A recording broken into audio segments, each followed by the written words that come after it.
So, Dan, this is the part of my show every week. I ask my guests if they were a politician, what 3 things would they do to grow jobs and the economy? And Dan, you are in a great position because you were a cabinet minister. If you were back in the job today, you're in the hot seat. What would you do?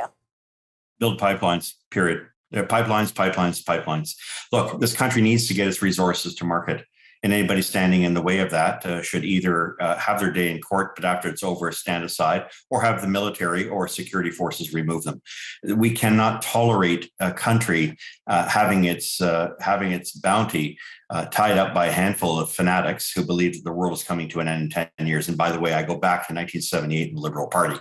So I know the Morris Strongs who ran as a candidate in the 1978 by-election. And I know, and 79, and I know the Stéphane Dion's, and I know all these people over the years who've always said the world is coming to an end. It's not. Leave the world alone. Start building pipelines. Let's get Canada back on track. And by the way, anybody thinks we're not clean, I'll put our energy sector and our ability to do things up against any other nation in this world. And I will tell you, we will always come on top because we understand our responsibilities. Unfortunately, too many stunned Canadians don't. And I call them that because we're being ignorant to what we're doing. We've done great things on the environmental front. We've been doing it for hundreds of years, long before it's trendy, long before we needed a carbon tax to tell us. Well, Dan, that's absolutely true. And I do lay some of that blame on our energy companies that don't seem to be able to tell their great stories. But Dan, the Enbridge Line 5, which Michigan Governor Elizabeth Whitmer is still threatening to shut down, is still percolating. What would the impacts of this be on Canada? What's your prediction of what's going to happen with Line 5?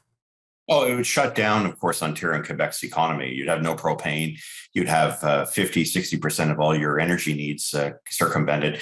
Shut down your plastics, your ethylene, your PPEs, everything you make that you take for granted. The industrial heartland of the country would suffer a fatal blow. And of course, it would take Michigan with it. Sideswipe Ohio, Pennsylvania to a lesser extent. So I have some experience with this in 2016, 2017, my old work in the United States.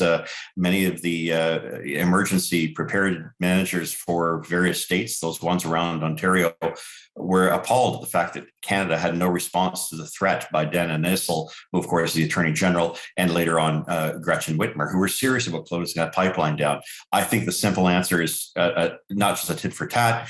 We need to take this very seriously. We need to make sure that this pipeline doesn't get shut down. But if it does, those contingencies have to be in place. One of the most important was, one, reopen Energy East pipeline immediately. That should have been part of my last segment in terms of recommendation. At the end of the day, as our good friend Parker Gallant has pointed out many times, it's a two-way street. You shut our pipeline, we shut off your electricity. Yeah, absolutely.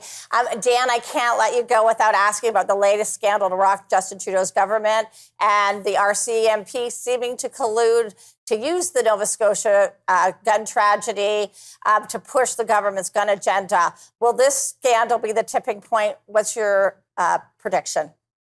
Well, I think it is with Canadians, those who are paying attention, but it looks like it's now having an effect on the elites, on the opinion leaders that I mentioned earlier.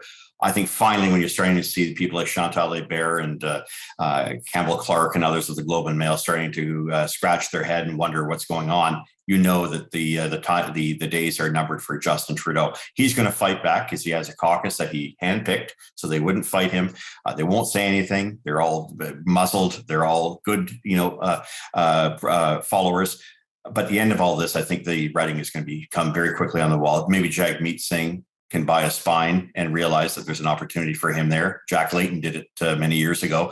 Maybe there's something in there for him as well. But I think time is up for the Justin Trudeau Liberals, and perhaps a new day will dawn. One can only hope. One can only hope. We need to get this country back on track. Dan, thanks for joining me for these important discussions. Just fascinating conversation. And we're going to have you back again for round 2 shortly. Looking forward to that, Jocelyn. Thanks for having me.